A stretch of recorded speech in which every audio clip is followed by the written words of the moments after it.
Welcome to the 254 Rugby Show. We're live in Nairobi at the RFUA grounds, home of Kenya Harlequins, popularly now known as the Lunch Bar Queens.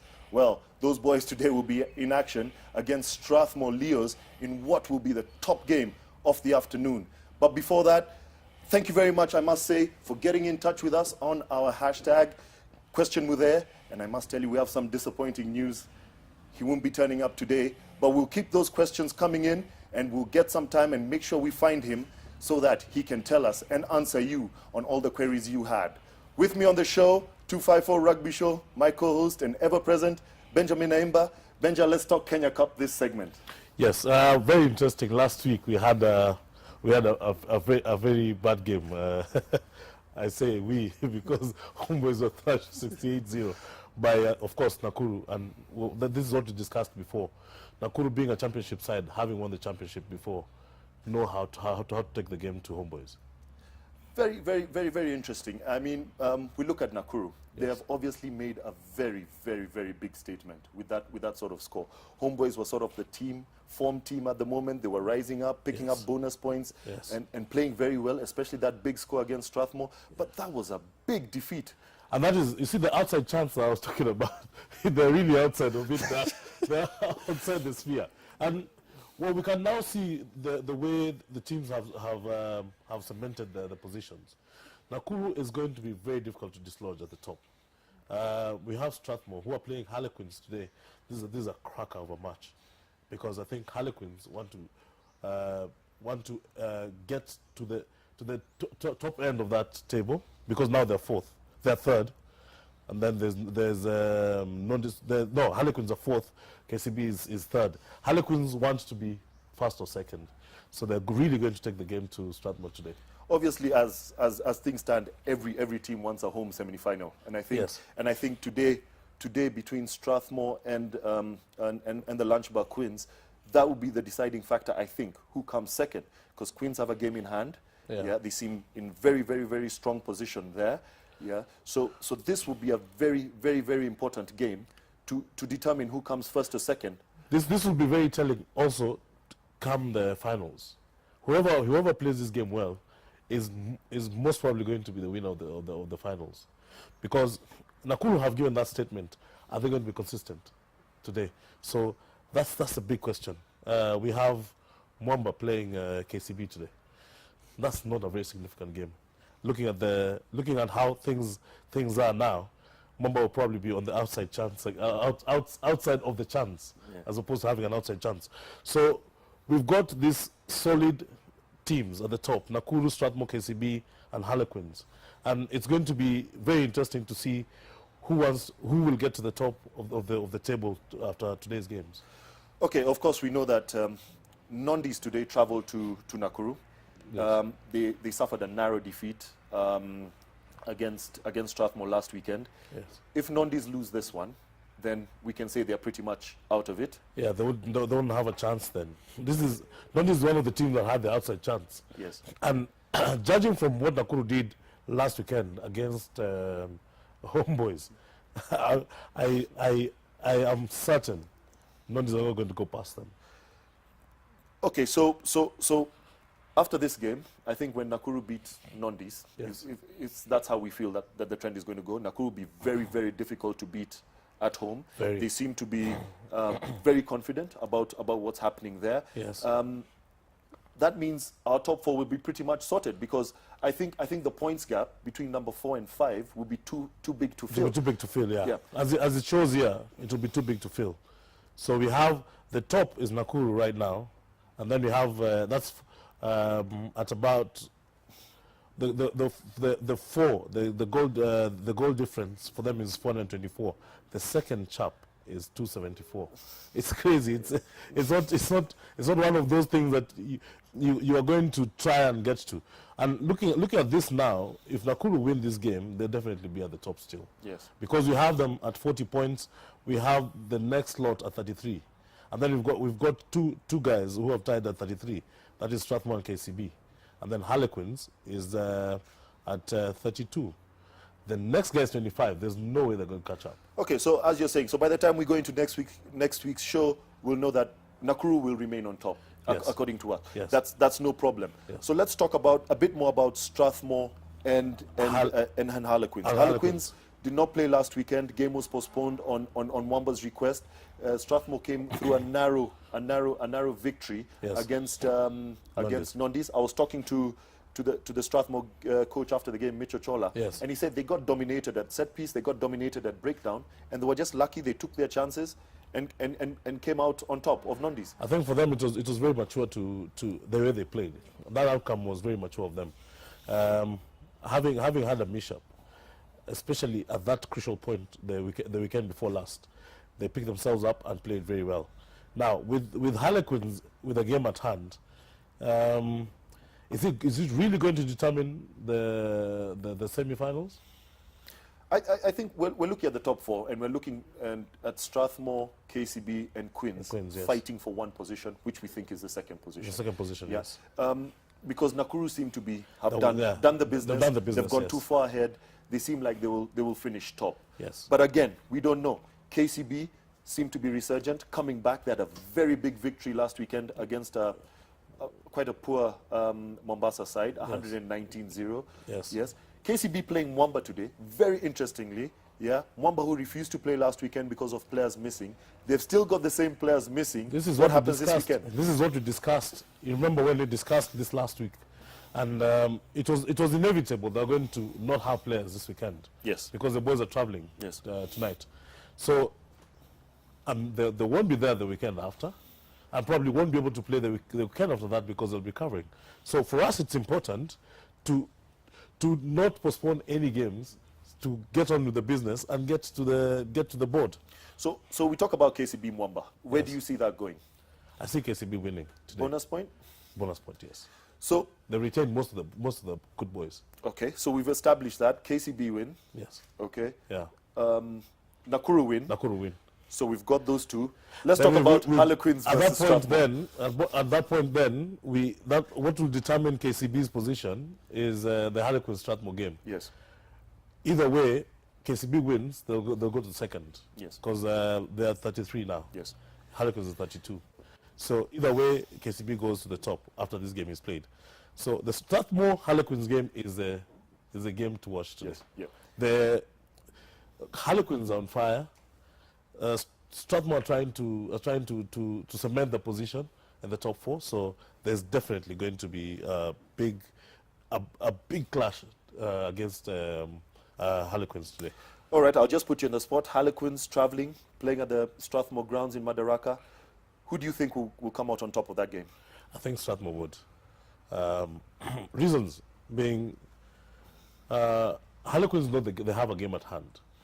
I don't know how they'll approach it. They've lost one or two of their guys, which is not a big deal for them.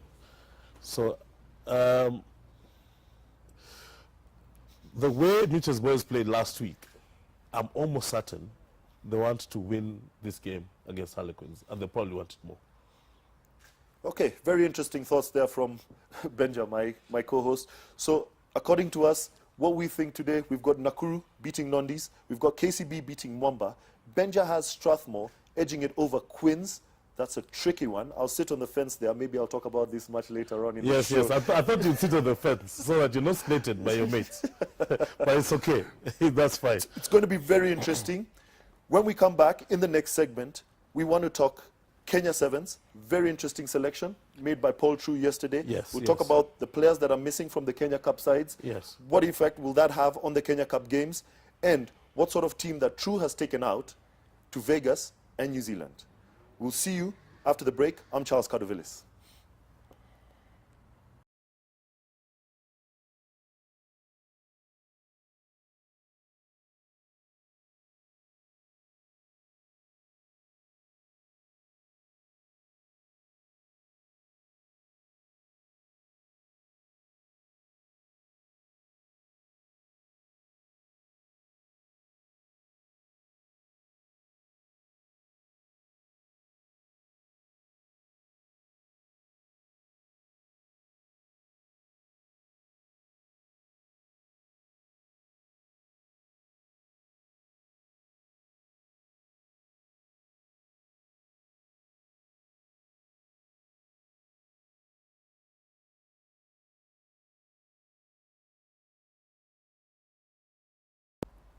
Welcome back to the 254 Rugby Show. We're live at the RFUA grounds, home of the Lunch Bar Quins.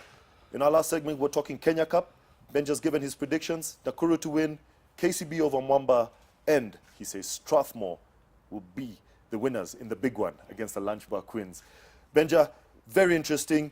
I know we've talked about the Kenya Cup. Now let's talk Kenya Sevens. A lot of players will be missing from these Kenya Cup sides. I'll go through the squad real quick. Yesterday, very interesting squad. It's raised a lot of questions. Yeah, the public are wondering who's going to play where, who's going to do what. The squad real quick. Daniel Sikuta, Patrice Agunda, Billy Odhiambo. Welcome back, Humphrey Kayangi. Horace Otieno, Oscar Uma, captain. Collins Injera takes over from the injured Andrew Omonde. Tony Owo making his debut, young kid. Super. I've always wanted to see him there. This is his chance. Biko Adema. Micah Gevi completes the trio of the brothers. Oscar Ayodi, and of course it's refreshing to have Dennis Ombachi back in the team. Very interesting squad of 12 there. Benja, the biggest question people had yesterday, no halfbacks. Now, that is a tricky bit because in the past, Collins has played at halfback, and that gives you exceptional speed in the midfield. You and I know it is important to have that burst of speed once the ball is coming back, and Collins is the kind of guy to exploit that space. The good thing about this also is got the ghost worker Dennis Ombachi outside him, and then he's got Humphrey on the other side in combination with Oscar. Man, I think it's a match made in heaven, to be honest. These Mwamba boys are a joy to watch when they're on song. But Benja, you know you've been there very many times. I've been there, and maybe the audience don't know this. That Vegas pitch is smaller. It's really small. Tight. It's really tight. Now, what is going to get us out of jail in Vegas is how Oscar plays with Humphrey. And I hope they can start, because that is going to give us a lot of insight on the ball coming from that end going across. Once he gets across, I don't have any issues with Ombachi trying to finish. I don't know who will play at center, but Biko is there as well. So Biko at fly-off, and then have yet another big boy outside him. I'm not sure how he's going to play the center, but I'm quite sure Ombachi will probably be at the wing. Before we go to the centers, the halfbacks is a very, very interesting combination. I mean, when teams, if you're playing against Kenya, and you don't have Collins on the wing, and then all of a sudden you just need to shut your midfield because you know Collins in the center there, then where does the real threat come from then? The advantage then is we've got a much stronger winger in Ombachi. If and when they shut down the midfield, because they will, we have the option of playing Humphrey on the right-hand side. Humphrey and Uma will carry the ball easily. And I know Sikuta is going to be there initially to carry the ball. The skill between Humphrey and Uma is exceptional to get us out of jail any time. Now, if they shut the midfield, then they leave the ghost work outside. One to them. So it's going to be very tricky for anyone who's playing Kenya in the defense, because usually, you and I know, we've got one very good defender. And that, for us, will be in the scrum against us. Will be in the scrum, whoever it is that we're playing.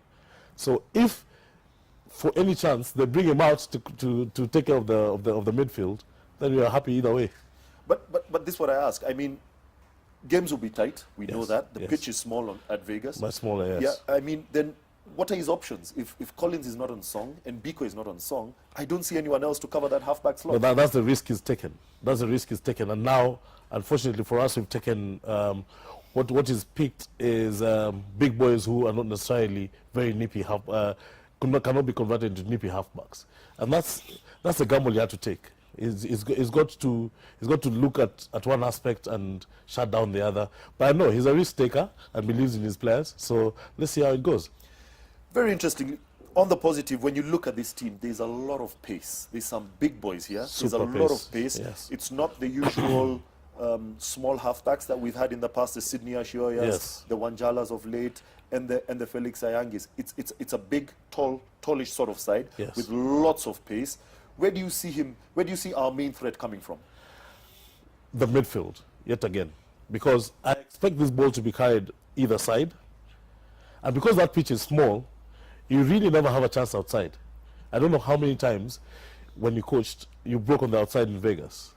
it is almost impossible. And you will see that it is very deliberate for Paul to have bigger guys on the outside so as they can keep the ball, for the midfield to exploit it. I'm thinking also that Collins might be the sweeper.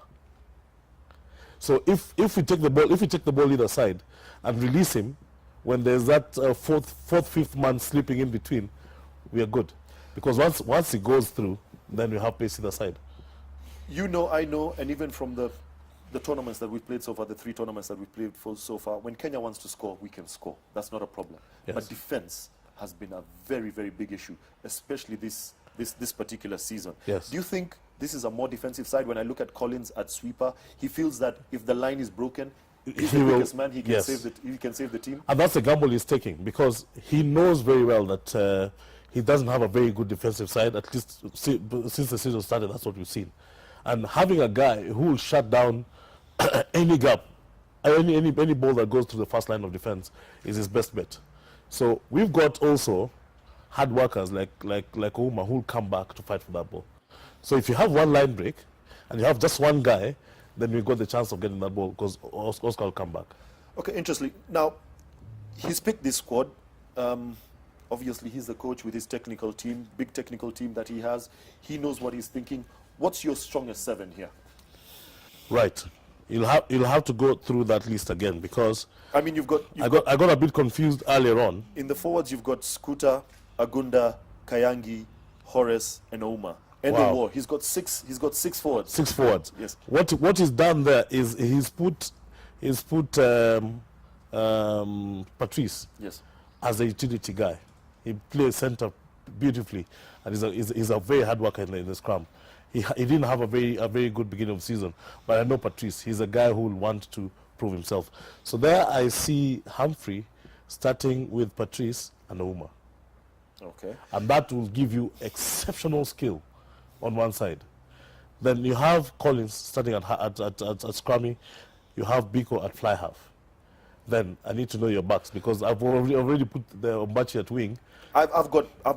According to me, and on form and the way, from what we hear from the camp, it looks like maybe Billy will be playing at center. Billy is an exceptional player. I think that kid is one person that will forever in Kenya sparkle. He needs a bit of polishing in terms of how to play with his mates, but out and out pace, skill, and the bust, man, he's superb. So if he plays at the center and he has a much on the outside, man, that's a blinder. So as we said, interestingly, he's got six forwards. Yes. So obviously you can see him wanting to change his forwards, keep on moving, grind teams out. Do you actually see him being brave enough and being able to swap the 3? He probably will. Can you afford to have Oscar out or Humphrey out when these games are tight? He probably will, because Oscar's and Humphrey's fitness is probably not 100%. And that's why he relies on Horace again for being the maturer person who knows how to play and is very, very fit.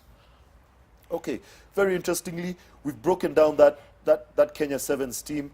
The big question that we got from a lot of people, who'll be playing halfback, it looked like Collins will be at 9, Biko at 10, and maybe to cover, maybe just Oscar Ayodi, because he could play across the line, or even Michael Agevi. Oscar and Michael give you a very good combination at the backs as well. However, they need that maturity between the two of them. So you might even have Biko going to scrum half when Collins is going outside. Now, who plays flyer for then at that point? It'll just have to be Oscar, I guess. No, there's Patrice. Okay, so Patrice, being the ball player that he is, can go to fly half and make that formidable side of Ayodi and Agevi be a light.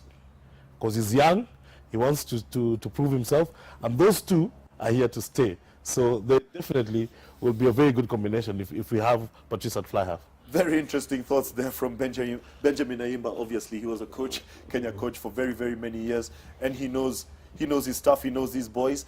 Get in touch with us, give us your thoughts. Our Twitter handle @254 Rugby Show and our Facebook page 254 Rugby Show. We'll be back in the third segment. We want to talk Kenya 15s, and there's a Vodacom Cup that we're playing. See you after the break.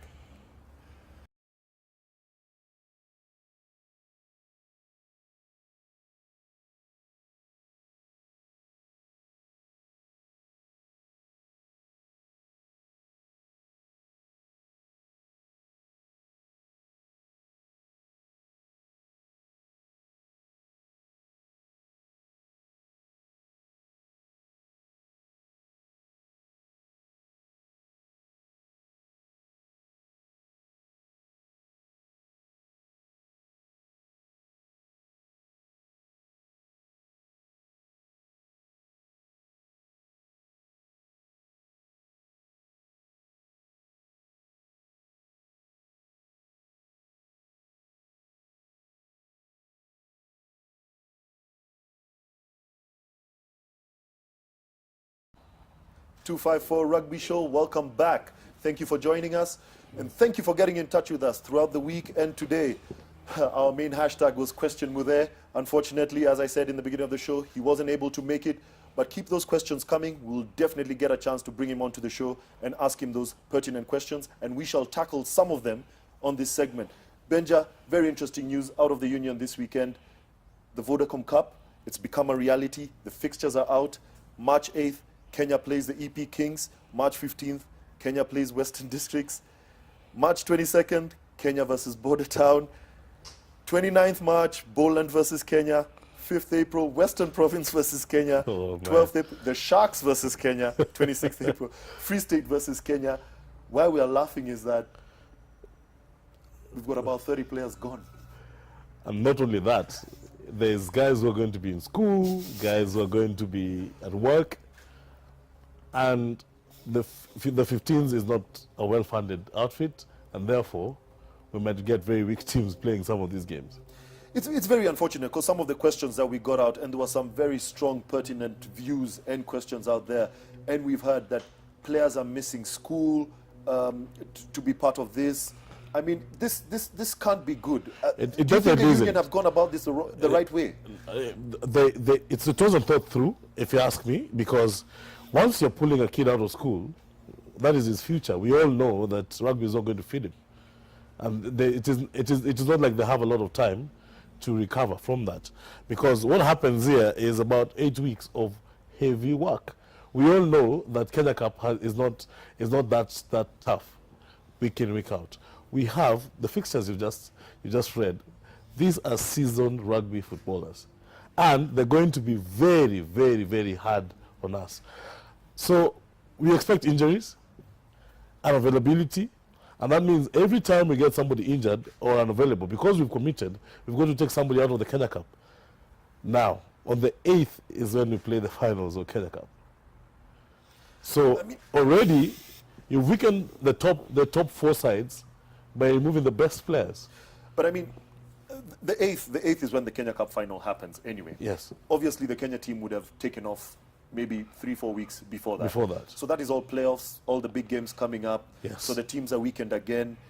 We've got more questions and answers, and that's why we actually wanted Mwangi here to answer some of these questions. He actually needs to tell us, and I don't know, for some reason I think he had realized how hot it was going to be and he needs to get prepared. If we're going to have a team playing down in SA every weekend, week in, week out, there's a lot of resource that we need in terms of money. We need money to keep those boys up for their allowances, and the diets have to be different. So where are we going to get this money, first of all? Already we have a problem in funding the 15th national team. So it is going, these guys are going down there, they don't have a sponsor, and we are praying that we'll come out with something good out of this. I don't see it. Let's talk on the pitch stuff. Now, Yes. news coming out of George last weekend when Yes. Kenya played the Titans. Yes. I hear we got manhandled by the Yes. Titans. That's at Sevens Rugby. You talked about seasoned footballers. That's what these guys are. What's going to happen here? I see a very, very, very long season for Kenya. Long in the sense that by the time we have the likes of Lyle in the field, having taken bashing from game 1 to game 6, he will not want to walk into the field again. And for our younger players, it puts across a very, very delicate precedent. Because I don't think I want to meet Mtawarira when he's trying to get fit for Super 15s, lifting 130 kilogram guys over his head as if he was carrying paper, and walking to the field with that guy. And Lyle has had to go to school, he's had to attend his college, he's had to go to work, comes to training late, doesn't feed okay, sometimes has to struggle between club and national team. So he really doesn't have the time to do it. So we are going to the slaughterhouse, and we know it's going to be very painful. Well, what we're talking about here, and if you don't know, is that Kenya is sending a representative side to the Vodacom Cup. All right, a championship that played between provinces in South Africa. Benja, we know these are season sides. You've got the Sharks, you've got the Western Province. These are some of the best Even players. the EP Kings, actually, just been relegated from, not relegated, but they're an outfit that is new, going into the super rugby. So this is it's murder for our team. And why we're at a loss for words, and that is why we wanted Mwangi here, is to answer some of these questions. Yes. Because one permanent question came out from a former Kenya 15s player, Absalom Juma, and he asks, I mean, we are fighting here. The focus here is to go to the World Cup. Yes. Yet we cannot consistently even feature in the JWRT. Yes. I mean, if we cannot feature in the junior tier tournaments where our players will be developing and playing against the best. Yes. How are we going to consistently say that we can participate in the World Cup? Yeah, and that is why it is also laughable that we're actually going to the Vodacom Cup, because where's our second tier? Where are the under-19s? Where are the under-20s?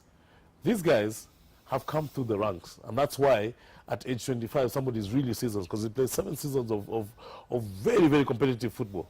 Now we get these young guys of ours who play rugby for a hobby and put them in that den without preparing them prior to that. You talk about preparation. It's 1 month away before Kenya plays their first game in South Africa. And another interesting question, and it came from a player himself, asking, we have not even begun preparations. Yes, he told me, please ask Mwangi what is going on. We've not even begun preparations. We are 2 games away from a World Cup qualifier. Yeah, going to the World Cup, sorry. Yes. 2 games away. We are going to the Vodacom Cup. We have not even started training as a squad. What is going on? When a player asks you that, now I think Mwangi is trying to live his childhood dream of being somewhere in South Africa playing as Kenya. It is all, the intention is all good, but what's the outcome? Because you can't prepare guys by bashing them. I'll tell you for sure, I've not seen the 15s boys training here, and I come very often. I've not seen them training together in a long time. And that just shows you that the importance is probably more on the political bit than it is the playing field. As I said, at 254 Rugby Show, please keep your questions coming. The hashtag is QuestionMude. We must keep on questioning him. He didn't turn up today. He was busy, but we'll make sure that he comes here. He must give us some answers because we have more questions and answers. Benja, finally, before we end this segment, on this trip, is there any positive you see coming out of this? I really don't. It's very unfortunate, Charlie. I've wanted this for Kenya for a very long time. However, we are ill prepared. Well, you've heard it from Benjamin Ayimba himself, my co-host. I think so. I share his views. I think this is taking the boys to the slaughterhouse. Anyway, send us what you think at 254 Rugby Show. That's our Twitter handle, at 254 Rugby, our Facebook page. Get in touch with us. It's the hashtag QuestionMude. We'll keep on questioning him until he comes onto the show. In our next segment, we talk Vegas and give you a chance to win. See you after the break.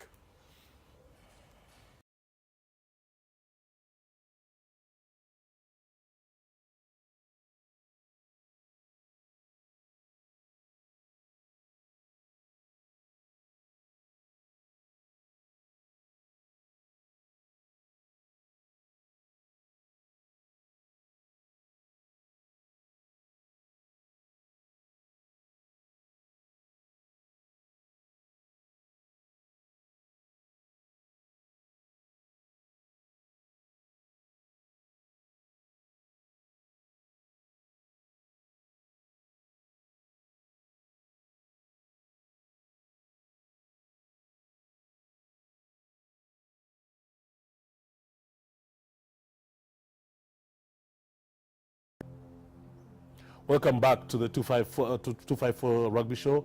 We've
at 254 Rugby Show.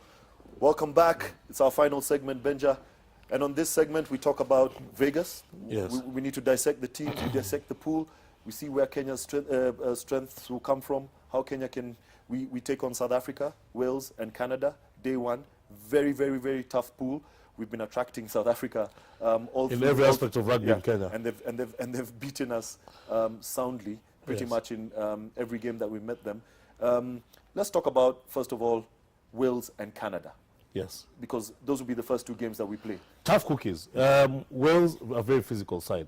They've only gotten a new coach, but who's been in the framework for a very long time. So not much might change. Maybe the way he communicates with the players is going to affect how they play. However, he's got the same squad that Jonesy had. So we're looking at Wales being the formidable side that it always has been. And because they haven't been playing very well, this might be the chance they want to, the time they want to come to the fore. Canada, nippy side, very, very tricky side to play against. They got the likes of John Mark there. I think he's a captain now, and Nanak Dala. Those are very, very good players. We ought to be very careful about how we play these bottom two, because South Africa want to stay on top. We want to dislodge them. Not forgetting that our coach is former South African. He's a former South African coach. And what the new coach has done with them is exemplary, because I think he's added more pace to even the pacier guys that they had. Before we talk South Africa, because that would be sort of like the big game, yes. But we need to get through Canada and Wales. And as you know, you have coached there, so have I. We know the dimensions of that pitch. It's a very small pitch in Vegas. Yes. It doesn't allow us to express ourselves yes. the way we do. Now, talking about Vegas, we're giving you a chance to win. If you're in the stadium, send us your pictures. Yes. Send us your pictures. We're giving away some branded 254 Rugby Show shirts. They're coming out this week. You'll be the lucky winners. Send your pictures at our Twitter handle, at 254 Rugby Show, or our Facebook page, 254 Rugby Show. And next week, we'll be picking up the winners. One lady, one man will get a chance to win, and we'll ship them out to you in Vegas so you can get a chance to be part of this great show and great initiative. But back to the pitch. Small pitch. Wales, very technical side. Very skillful. So will Canada. They'll play a similar sort of game. Yes. Kenya will not be allowed to express themselves at all, because there's no space on the pitch. And this is where we'll have to go banging down the middle. Yes. There's two ways of going about it. Paul is not a believer now in running into men, and that is, he's probably going to play 5 men up front in attack and have the 2 guys lacking behind to try and watch any spaces that may occur. I think it worked very well for us in Vegas while I was coach. And I think when you did a similar thing while you're there, the season you coached alongside Mitch. When you're playing teams like Canada and Wales, you want to ask them to only defend the 5 men, and therefore you have 2 men who are not really sure who they're going to take out. And we have people, explosive people like Collins at the back. We definitely should be able to. So this is where I see. So Canada and Wales. This. I think we just take them on in the forwards because we've got some very strong forwards. Yes. And this is where this X factor, playing Collins at number 9, comes in, where he can find those gaps in the middle of the pitch and exploit them. Super. If those gaps close, then we can go out to Ombachi, who's strong. We can go out to Billy on the other side, who can take on people on the outside and open up the spaces. He's a pretty good friend. I didn't actually realize it until the last time he played. He's getting the confidence of using his fend, and that is what was lacking. So now that he can fend, we are happy to go with him all the way alongside Ombachi. And like you say, the skill we have in Humphrey, Horace, Patrice, and Ouma on the other side, and Sekuta, of course, being the big man of the team, that will definitely get us through the first line of defense. So the first 2 games, do you see Kenya going through that successfully? What sort of scores? Do you see them being tight games? I see Wales and Canada being very, very tight games. However, the South Africa one is going to be crucial. With the return of Ombachi and Humphrey, this is definitely the game changer. And that's why I think this might be the first win we get against South Africa this season. So you see us topping that pool, naturally? Yes. Okay, very interesting thoughts there from Benjamin Ayimba, a man who's done it, played it, captained it, and even coached it. As I said, we're giving you a chance to win 254 Rugby branded shirts. You'll be seeing them. We'll display them. Send us your pictures. Send us your experiences from Vegas, from the stadium. We're giving a shirt to one lady and one man who will send us the best experience. We'll give it out on the show next weekend. Benja, I want to talk South Africa now. Yes. We've played them throughout the season. They've beaten us convincingly. Don't you think they already have a psychological advantage? They know they are playing their former coach. Neil Powell knows how Paul True coaches. Thinks. Yes, and Yes. how he thinks. Yeah. Do you think Paul True knows his team now? Paul True might not know what Neil Powell's thoughts are. And Neil Powell knows exactly how Paul True thinks. And that's where the catch is. Because he's been under Paul True for very long, and just like any other player, you would know how your coach thinks. However, your coach has never had time to think, to know how you think. Yeah. And that's why it's going to still be difficult for us to beat South Africa. Having said that, we've got the X factors in the team for Kenya. And SA have one or two of their speedy boys back. And it's going to be a blinder of a game. I'd really like to watch this game because I think we'll see two sides that respect each other very well and have explosive pace. But it would be important that Kenya have done their business before that. It would be very important. Because I'm yes. very wary about Wales and Canada. But not worried just because of them. I'm worried now about, we have a new management. Do you think True knows these boys well enough now? Do you think it's time to judge him? Because I remember on the last show you said, let's judge him in London. In London, yes. I still maintain that. True has just had the first chance to pick a side, and this is his first. I'd like us to critically look at what he thinks and what he's going to do on the field and start judging him only after he's named a side entirely by himself. You don't think this is his team? I mean, he's taken, the boys were down for a camp. Yes. They were down for a 2-week camp. News in from that camp, it was very intensive. It was hard. The boys were run rugged. Don't you think he knows these boys? This is his team. It's an interesting lineup. He's only started to get to their psyche right now, and some of the character will show because that is a major factor of the game.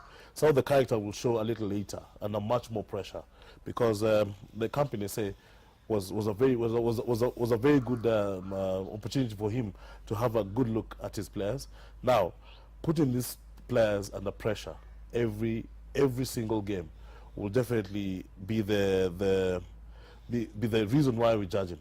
And I think he ought to be given 3 more tournaments for us to be able to absolutely say that Paul has picked a side that he's confident with and is purely his side. Again, you say 3 more tournaments. We know Kenyans are not patient, but one man who we would have loved to be here, and we know he's not patient. Yes. I mean, under his tenure, this is his 4th Sevens coach. Yes. Do you think Mwangi will be patient with Paul True?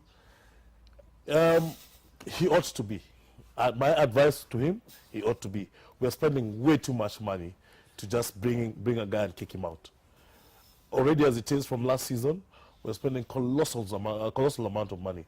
And it doesn't augur well for you to bring coaches and kick them out. It's not the English Premier League. And we need to build on something. Yeah, so for us to look like we are tough and bringing in guys and kicking them out doesn't help the team at all. So my advice to him would be to keep that coach because you're spending on him. He's got a 3-year contract. Let's work with him. The results will not come overnight. There are things that have to be planned. And he's now working with younger players who are less seasoned. So he's got to be given the time to season those players through. Very interestingly, this season we go to Vegas before we go to New Zealand. Yes. It's a change from the norm. The norm. And as we said, if you're in that Vegas stadium, take your pictures, send them to us on our Facebook page, on our Twitter handle. We'll be rewarding the winners of the best pictures. Benja, we usually perform very well in Vegas, coming off a sort of good performance in New Zealand. This time it's the other way around. Do you see this affecting our performances and the psyche of the boys? It definitely will. It definitely will. The Vegas crowd is Kenya crowd, and that crowd has pushed the team for as long as I can remember. Now going into New Zealand, where the pressure is much more, and we have definitely played in Vegas, it's going to be a very tough leg in New Zealand. Quickly before we finish this, Benja, I'll put you on the spot. Where do you see us finishing in Vegas? We'll get a decent semi slot. So we'll go through to the quarters. Maybe 4th. and maybe fourth. Yes. Well, you've heard it from Benjamin Ayimba. He says we go fourth. Well, I'll save my thoughts for that. Again, I'll be sitting on the fence as usual. Charlie, you've been sitting on the fence all day today. I don't know why you're not hurting. Anyway, Benjamin, thank you very much. It's been a great second show. Historic Times, 254 Rugby Show, first online interactive show. Get in touch with us. Thank you for all your thoughts. Thank you for all your views, all your comments that you've been sending through. Keep on sending them. We're still questioning Muthe. He couldn't turn up today. We hope to get him on next week. But from us at 254 Rugby Show, myself, Charles Cardovillis, and Benjamin Ayimba, see you next week.